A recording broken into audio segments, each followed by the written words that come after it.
Bonjour à tous, c'est Martin Rémy et bienvenue sur Simple Logique Explicable. Nous continuons notre série d'exercices sur la cinématique du solide et aujourd'hui nous amorçons le deuxième. Donc, comme vous l'avez déjà lu en début de vidéo, on nous a donné un système S qui est constitué d'une barre et d'un disque. Cette barre est de masse négligeable, elle est associée à un disque qui lui, a une masse M et un rayon petit a. Ce disque peut coulisser et roter autour de l'axe qui est suivant la barre. Et la barre, elle est liée à l'extrémité du repère O par une liaison parfaite, on va dire, sans frottement. Et cette barre est amenée à roter, à tourner autour du point O. Bon, avec les angles de l'heure, comme on le sait, évidemment. Donc, voilà à peu près la dynamique de notre système. Et la première question qui nous est soumise nous demande tout simplement de représenter les trois rotations successives. La précession, la nutation et la rotation propre. Donc, petit point clé, on va exprimer toutes les grandeurs vectorielles qu'on trouve dans la base U, WZ, qui représente effectivement la base R2. Ça veut dire ici, lorsqu'on nous demandera de déterminer quelque chose par rapport à un référentiel, peu importe lequel, à cause de la longueur des expressions, on sera ramené plutôt à les exprimer dans R2. Et bien sûr, à travers les équivalences qu'on pourra avoir entre les différents repères, on pourra l'exprimer peut-être par rapport à, certainement par rapport à R0, par rapport à R. Donc, ce sera un peu ça. Passons maintenant à la première question telle qu'elle est demandée. Donc ici, on est d'accord qu'on quitte d'un repère R0, d'un référentiel R0, qui a pour coordonnées, bon, ou alors du moins les axes sont X0, Y0 et Z0. Pour aller à un référentiel R1, dont les axes sont connus, qui sont là, U, V et W. UV et Z0, pardon. Donc, vous voyez ici que le seul vecteur qui a été maintenu, c'est ce repère, c'est ce vecteur. Et comme il a été maintenu, alors les deux autres sont obtenus par rotation autour de lui. Et à cette rotation, on va affecter la première variation angulaire qui est tout simplement la première rotation, qui est tout simplement la précession. Donc ici, on aura une rotation autour de Z0 d'angle ci. Mais bon, on connaît déjà également comment on quitte d'une base à une autre à travers une matrice de changement. Donc ici, on pourra tout simplement écrire que UV sera tout simplement égal, on aura la même matrice de toute façon. Donc ici, vu que l'angle associé c'est cosinus, on aura cosinus, l'angle associé c'est ci, pardon, on aura cosinus ci porté par x0 plus sinus ci porté par y0. Donc ici, j'aurai x0 et y0. Donc, voilà ma première rotation. Et ici, j'aurai tout simplement moins sinus ci et ici, cosinus ci. Donc, ça, c'est la première représentation. Et si j'essaye de faire un schéma, bah, ce sera tout simplement le même le long de l'exercice. Donc, ici, Z0, je le mets dans ce sens. Là, qu'est-ce que j'ai? J'ai tout simplement X0. Et là, j'ai Y0. Je fais une rotation de ci pour arriver à quoi? Pour arriver à U et V. Donc, j'aurai U là et V qui est là. Donc là, j'ai U et ici, j'ai V. Cette rotation, elle est de ci. C'est le même angle qu'on retrouve ici. Donc, si on vient sur notre schéma, c'est exactement quoi? On quitte de X0, Y0, Z0, ça c'est notre référentiel, et on rote tout simplement de ci, qui est la rotation que nous avons là. X0 devient U, et on aura un vecteur similaire là, comme ceci, pour nous faire le V. Sachant que cet angle qu'on a trouvé, bah, le ci qu'on a trouvé, c'est encore lui qu'on retrouve quelque part ici. Donc là, maintenant, on se retrouve dans quoi? Dans U, V, Z0. On a abandonné X0, Y0, Z0 pour se retrouver dans U, V, Z0. Passons maintenant à la deuxième rotation. La deuxième rotation, elle, on va quitter du référentiel R1 pour un référentiel R2 dont les axes sont U, W et Z. Donc ici, pareil, le seul vecteur qui reste inchangé, c'est le vecteur U. Alors la rotation va se faire autour du vecteur U et par l'angle θ. Donc ici, on aura tout simplement une rotation d'angle θ autour de l'axe U. Donc, qu'est-ce que ça va nous permettre d'écrire tout simplement? On aura exactement la même forme. Donc, on aura tout simplement, qu'est-ce qui va se transformer? Je vais quitter de VZ0 à WZ. Donc, j'aurai WZ qui sera tout simplement égal à quoi? J'aurai la même matrice, la même forme, fois UZ0. Donc ici, je vais me retrouver avec quoi? Cosinus. Je sais que là, j'ai du cosinus, j'ai du sinus, j'ai du moins sinus, et là, j'ai du cosinus. Et l'angle affecté, c'est tout simplement θ, θ, et θ. Donc là, voilà ce que je sais. Et si j'essaye de représenter, j'aurai exactement la même chose. Donc je me retrouve là, dans une base où j'ai quoi? Où j'ai W, où j'ai U et V. Et là, j'aurai tout simplement, hop, dans ce sens, après une rotation de θ, qu'est-ce que j'ai? J'ai tout simplement, je quitte de U pour retrouver W. Et de l'autre côté, j'aurai tout simplement Z. Donc, voilà ce que j'ai. J'espère que c'est bien ça. Et si je viens ici, sur mon schéma qui est tout simplement ici, j'étais déjà dans la base OUV, dans le repère OUVZ0. Maintenant, je vais tourner autour de U. Et je tourne autour de U d'un angle θ. C'est pour ça que vous voyez Z0, il va varier de θ. UV également va varier de θ. Et on va se retrouver avec quelque chose de là, comme ceci. Donc, Z0 est devenu Z, comme on peut le constater. Z0 devient Z. V, quant à lui, va devenir W. Donc, après une rotation de θ, on aura W ici, comme ceci. Maintenant, la dernière représentation, on va quitter de R2 pour le référentiel lié directement au solide, qui est R, dont les axes sont X, Y et Z. Alors, pareillement, on voit que le vecteur qui est inchangé ici, c'est Z. Donc, la rotation va se faire autour de cet axe. On aura une rotation d'angle phi, effectivement la rotation propre. Donc ici, U et V vont se transformer pour devenir X et Y après une telle rotation. Donc, ce que je pourrais écrire tout simplement, c'est, allez, je vais l'écrire directement ici. Donc, U, V, pardon, c'est que X et Y vont devenir tout simplement, allez, cosinus de phi, sinus de phi, moins sinus de phi, cosinus de phi. Et là, j'aurai quoi tout simplement? J'aurai U et W. Donc, voilà ce que j'ai. Et si j'essaye de représenter, j'aurai toujours un système similaire où j'ai là, tout simplement, les axes que j'avais avant, c'est-à-dire là, j'ai U et là, j'ai W. Et après une rotation d'angle ci, je me retrouve avec X et Y, comme ceci. Une rotation d'angle phi, et là également, je me retrouve avec phi. Donc, si je reviens sur mon schéma, j'étais déjà à O, U, W et Z. Qu'est-ce que je vais faire maintenant? Je vais roter autour de Z, et quand je rote autour de Z d'un angle phi, qu'est-ce que je fais? Autour de Z, ça veut dire le W, quand il va roter autour de Z en ce sens, il va devenir, le W, il va tout simplement devenir Y, et le U qui était là va tout simplement devenir X. Donc, ce sera un peu touffu de le mettre ici, mais le U, lorsqu'il va roter autour de Z, allez, hop, on va faire un truc comme ceci, il rote autour de Z, qu'est-ce qui devient le U? Il devient tout simplement X. Pareil pour W, lorsqu'il va roter autour de Z, donc, comment l'exprimer? Bon, ok, on va dire un truc comme ceci, il va roter autour de Z, et lui, il va devenir tout simplement Y. Et du coup, je vais me retrouver avec X, Y et Z, qui est ma nouvelle base, et qui est mon référentiel, en fait, bon, pas ma base, mon référentiel, qui sera tout simplement associé à mon solide. Donc, j'ai représenté toutes les rotations avec les différentes manières de passer d'un référentiel à un autre. Donc, on va passer directement à la deuxième question, et à chaque fois, je vais juste rappeler à côté, parce que le tableau n'est pas assez grand, je vais juste rappeler les expressions dont on se servira. Passons maintenant à la deuxième question. Deuxième question. Il est question ici de déterminer le nombre de degrés de liberté de notre système qui est constitué de la tige et du disque par rapport à R0, donc de son mouvement par rapport à R0. D'après l'énoncé que nous avons lu en début de vidéo et même la première question, la description que nous avons faite nous permet de remarquer directement qu'ici, vu que notre système, déjà, si on prend uniquement la tige est amenée à roter autour du point. Donc, la tige est en quelque sorte concernée par les trois angles de l'heure. Donc, la tige est concernée par une rotation, la précession, la nutation et la rotation, donc si, θ et phi.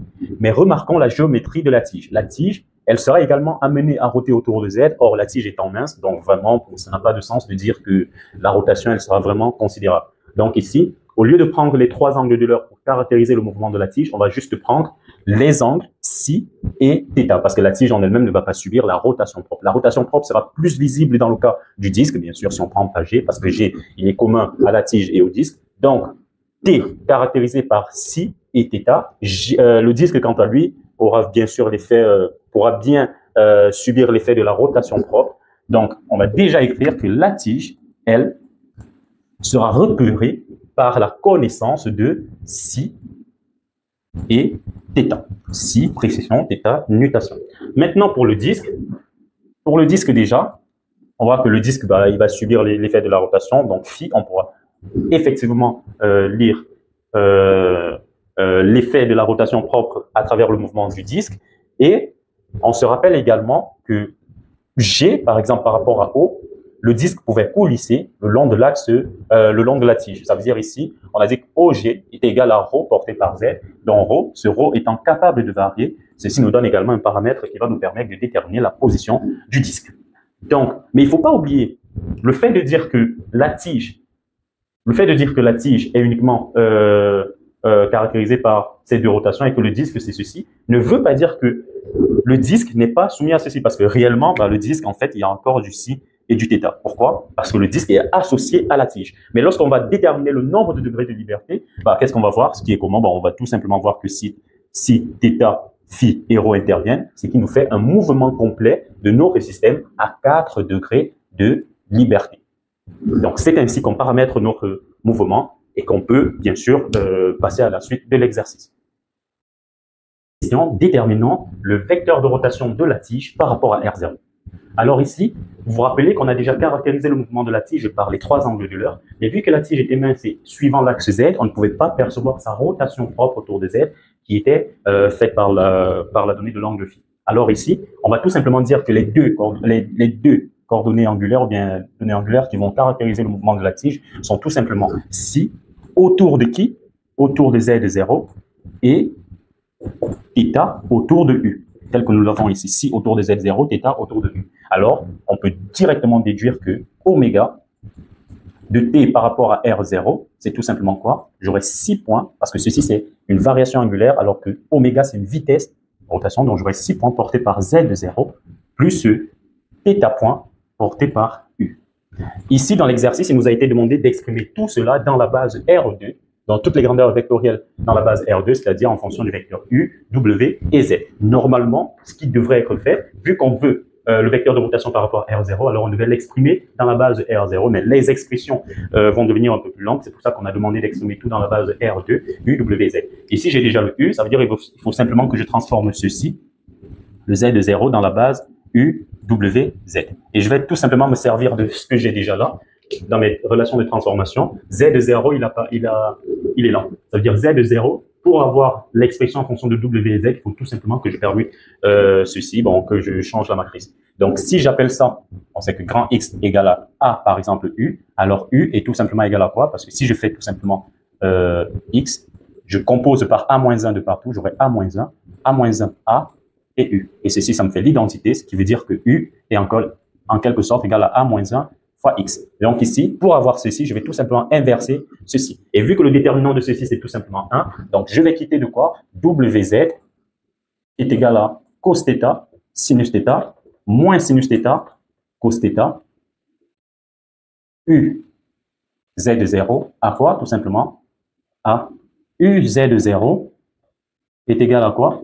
À une matrice qui est l'inverse de ceci, portée par W et Z. Tout simplement. Donc, qu'est-ce que je vais faire? L'inverse, ceci, déterminant, ça me fait directement cos carré θ, plus sinus carré θ dans 1, je n'ai plus besoin de faire le 1 sur le déterminant, ça me donne 1. Ici, la petite astuce, c'est tout simplement de faire quoi? Permuter ces deux-ci, tout simplement, et multiplier ces termes-là par moins 1, tout simplement. Donc ici, j'aurai tout simplement, vu qu'ils sont les mêmes en les permutant, je reste toujours avec cosinus θ, cosinus θ. Et ici, en multipliant par moins, j'ai moins sinus θ ici et sinus θ de ce côté. Ce qui veut dire en fait que le Z de 0 dont j'ai besoin, Z de 0, sera tout simplement égal à quoi? À sinus θ porté par W plus cosinus θ porté par Z. Alors, oméga pourra tout simplement s'écrire comme quoi? Oméga de la tige par rapport à R0 sera tout simplement 6 points. 6 points. Je vais l'écrire suivant U, W et Z. Qu'est-ce qui est suivant U? Je mets d'abord le θ point suivant U, plus qu'est-ce qui est suivant W? Plus 6 points qui est là, il est où? 6 points fois sinus θ W. Donc 6 points sinus θ W plus 6 points encore, mais cette fois cosinus θ porté par Z.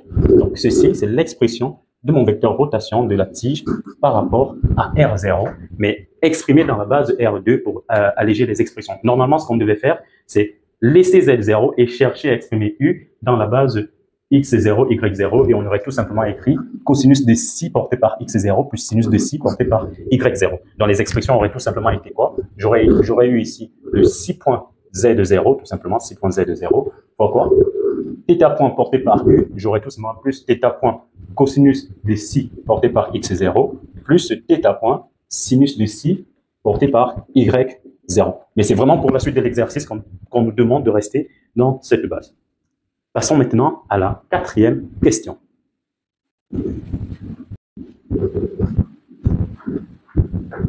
Quatrième question. Ici, on demande de déterminer le vecteur de rotation du disque par rapport à R0.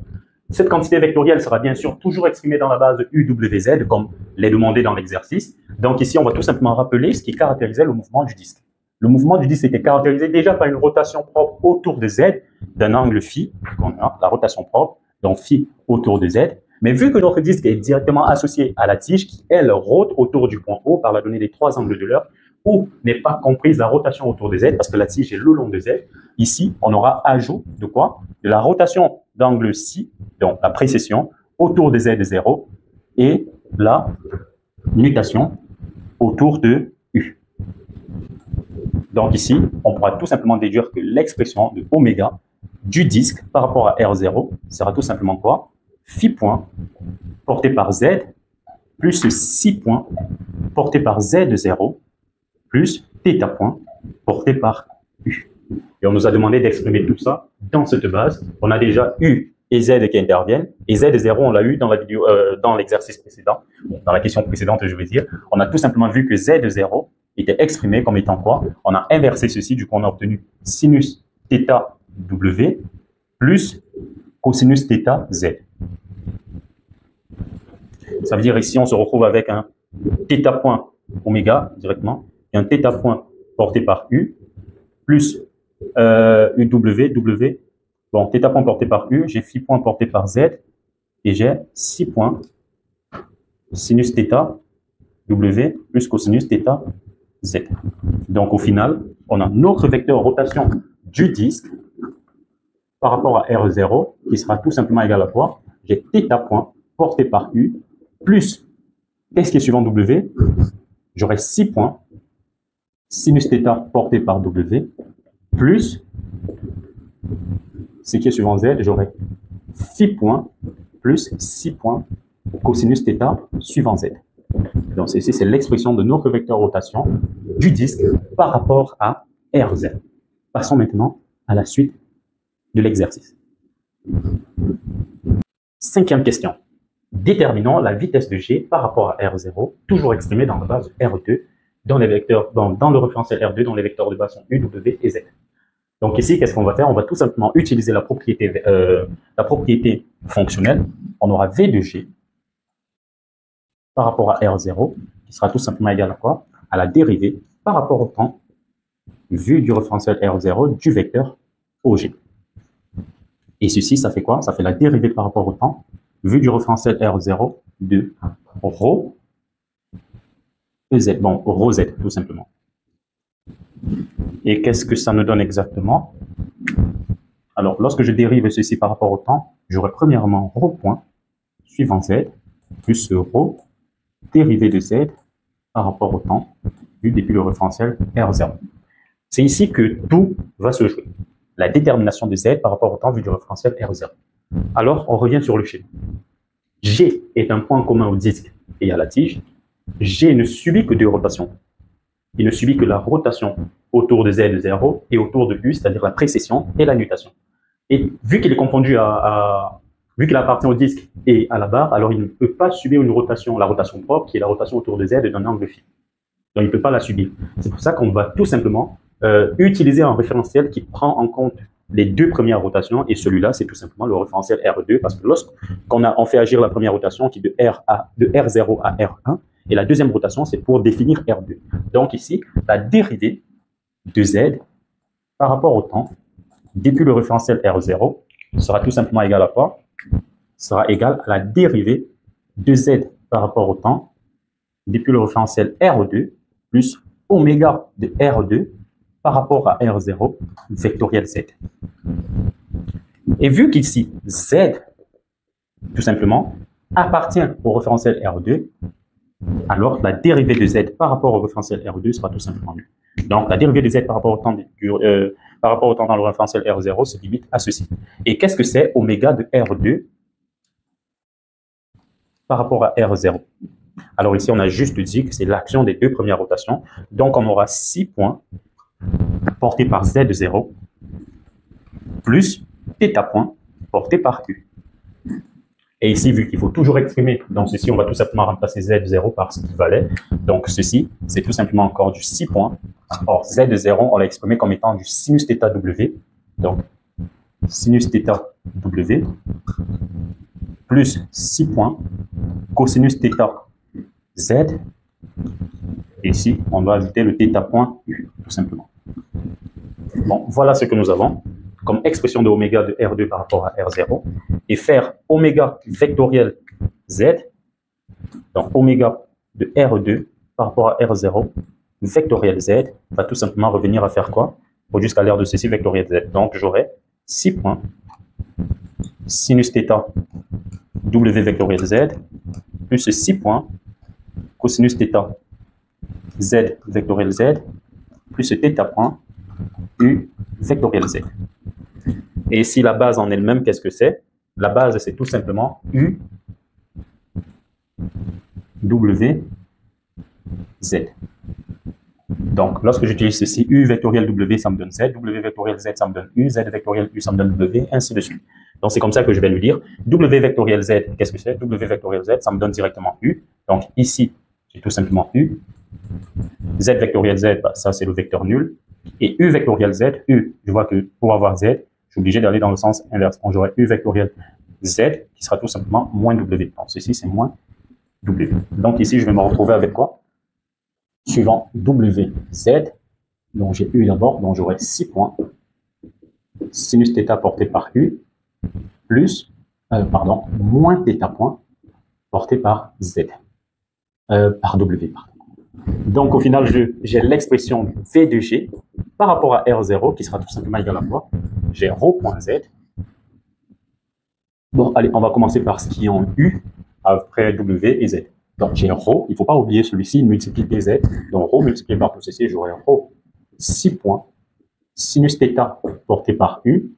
Après U, je passe à W, donc j'aurai moins ρ θ point porté par W. Et enfin, plus ρ point porté par Z. Voilà l'expression de V de G par rapport à R0, où on a utilisé uniquement oméga de R2 par rapport à R0. Donc, ne pas prendre en compte ceci, ça c'était par rapport au solide particulier. Donc, passons maintenant à la dernière question de notre exercice. Dernière question de notre exercice, il est question de déterminer l'accélération de G par rapport à R0, qu'on va toujours exprimer dans le référentiel R2, dont les vecteurs sont U, W et Z. Pour cela, on rappelle ce qu'on a obtenu déjà dans la question précédente, la vitesse de G par rapport à R0, exprimée dans R2 bien sûr, et le vecteur de rotation dont on se servira toujours, exprimé dans le référentiel R2. Alors ici, toujours, on va faire usage de la propriété fonctionnelle, donc l'accélération de G par rapport à R0 sera tout simplement la dérivée par rapport au temps de son vecteur vitesse, de la vitesse de G par rapport à R0, et ceci toujours par rapport à R0. Et qu'est-ce qu'on va faire? Vu qu'on a déjà l'expression de V de G par rapport à R0, mais exprimée dans le référentiel R2, alors on va faire la dérivée par rapport au temps depuis R2 de ce vecteur vitesse, du vecteur vitesse de G par rapport à R0, plus oméga de R2 par rapport à R0, vectoriel, ce vecteur vitesse de G par rapport à R0, tout simplement. Donc, ici, il y a deux quantités à calculer, ceci et ceci. Commençons par là. La dérivée par rapport au temps dans R2 de V de G par rapport à R0. Qu'est-ce que c'est? Je vais prendre cette expression. Et dérivée par rapport au temps dans R2 veut dire que les vecteurs de base de R2 sont invariants. Ça veut dire la dérivée de U, la dérivée de W, la dérivée de Z, parce que ce sont les vecteurs qui forment mon référentiel R2, seront tout simplement nuls. Alors, quand je vais dériver, qu'est-ce que j'obtiens? J'aurai tout simplement la dérivée de ceci. Bon, ça fait la dérivée de ρ 6 points sinus θ, la dérivée de ceci, la dérivée de ceci. Donc, j'aurai, ici, on dérive 1 après l'autre. Donc, j'aurai d'abord la première dérivée, rho point, et je garde le reste, c'est-à-dire 6 points sinus θ. Puis, je prends quoi? Je dérive le deuxième, donc je prends rho. J'aurai 6 points sinus θ. Et après, maintenant, je dérive sinus θ uniquement, donc j'aurai plus rho, 6 points. Et la dérivée des sinus θ par rapport au temps, ça me fait θ point cosinus θ, parce que je dérive d'abord par rapport à θ. Donc, j'aurai θ point cosinus θ. Et tout ceci, déjà, c'est porté par U. Parce que normalement, je devais également dériver U par rapport au temps, mais dans R2, c'est nul. Donc, on passe maintenant à ceci. Quand je vais dériver ceci par rapport au temps, je dérive d'abord le premier, ce qui me fait, je mets en moins, j'aurai rho point, θ point, plus maintenant quoi? Rho, θ point point. Donc, rho, θ point point, et ça, c'est directement suivant W. Et là, bah, j'aurai tout simplement plus rho point point porté par Z. Donc, c'est exactement comme ceci que je procède pour dériver. Maintenant, passons au deuxième terme qui est là. Donc ici, tout ce que j'ai fait, c'est la dérivée du produit. Donc, ça, U' V plus V' U. Ici, j'ai dérivé un après l'autre en conservant les deux autres constants, tout simplement. Donc ici, maintenant, qu'est-ce que j'ai? On va exprimer oméga de R2 par rapport à R0, vectoriel V de G par rapport à R0. Et ceci, allez, hop, on met ce qu'on a obtenu comme coordonnées de oméga. Je l'ai noté là. Donc j'aurai θ point, 6 points cosinus θ, et 6 points sinus θ, pardon, et 6 points cosinus θ. Et là, bon, je vais appliquer la règle normale, je ne pourrais plus faire comme j'ai fait dans l'exercice précédent. V de G, tout simplement, qui est là. Donc, vectoriel, allez, hop, je mets là. V de G, c'est quoi? Rho, 6 points sinus θ, donc rho, 6 points sinus θ, moins rho θ point point, moins rho θ point, et rho point, tout simplement, qui est là. Donc, je vais faire le produit vectoriel de ceci. Pour des raisons de commodité dont on sait déjà, on va tout simplement ajouter la première ligne pour calculer plus facilement. Donc, θ point et rho 6 points sinus θ. Alors, ce sera quoi le premier terme? Allez, hop, on va mettre là. Le premier terme, pardon. Le premier terme qui est porté suivant U, qu'est-ce qu'on va faire? On va tout simplement barrer la première ligne. Et lorsque je barre, je fais juste ceci. Donc ici, j'aurai ça fois ça, ça me fait du rho point. Donc, ici, il faut bien savoir que c'est un rho point. C'est lui qu'on a. Donc, ça me fait du rho point, 6 points, sinus θ. Hop, maintenant, moins ceci, avec ce moins, ça fait plus. Donc, j'aurai plus rho qui est là, θ point, 6 points, cosinus θ. Donc, voilà ce que j'ai déjà. Maintenant, je passe au deuxième. Pour avoir l'expression suivant W, je vais barrer ceci et je vais faire le produit, là, tout simplement, le produit en croix ici. Donc, j'aurai ça fois ça, ce qui me fait ici du rho 6 points fois 6 points, ça fait 6 points au carré, sinus θ, cosinus θ. Moins rho point, θ point. Donc, j'ai moins rho point, θ point. Et le dernier, maintenant, je barre ici, hop, et je fais le produit entre les deux premiers qui sont là. Donc, j'aurai θ point fois ceci, ça me fait moins rho θ point carré, et moins ceci, ça me fait moins rho. Et là, j'ai quoi? 6 points carrés, sinus carré θ. Rho, 6 points carrés, sinus carré θ. Donc, voilà exactement l'expression que j'ai. Alors, je peux déduire que l'accélération de G par rapport à R0, mais exprimée dans le référentiel R2, sera tout simplement quoi? Je vais avoir tout ceci, plus ça sur U. Est-ce qu'il y a des termes qui se ressemblent? Oui, j'ai rho point sinus point θ point qui se ressemble. J'ai également du rho θ point sinus point cosinus θ qui se ressemble. Donc, du coup, j'aurai rho, je prends le terme ici, rho 6 points sinus θ, plus 2 fois ceci, parce que j'ai là et là. Donc, plus 2 rho point 6 points sinus θ, et 2 fois ceci également. Donc, j'aurai plus 2 rho point 6 points θ point cosinus θ, parce qu'il est là et il est là. Deuxième terme, qu'est-ce que j'aurai? Suivant W, là, qu'est-ce que j'ai? J'ai ceci qui va s'ajouter avec ça. Donc ici, vu que là, allez, on va mettre du moins et du moins pour faciliter. J'ai moins rho point θ point, moins rho point θ point, et j'ai, donc je vais d'abord mettre le moins rho θ point point, et après je mets moins 2 rho point θ point, et ensuite plus rho 6 points carrés sinus θ, cosinus θ. Et le dernier terme suivant Z est tout simplement rho point point, moins rho, je prends le terme aussi, θ point carré, moins rho 6 points carrés sinus carré θ. Donc, voilà l'expression finale de gamma de G par rapport à R0. C'était un peu long comme exercice, mais c'est la fin de notre exercice. N'oubliez pas de commenter pour une éventuelle revendication, peut-être une erreur qui a été commise dans les calculs, ou alors de me donner votre avis par rapport à la vidéo. C'était Martin Régnier, vous étiez sur Simple Logique Explicable. Au revoir. Attention, ici, c'est pas un rho point, c'est bien un rho qu'on avait déjà exactement là. Au revoir.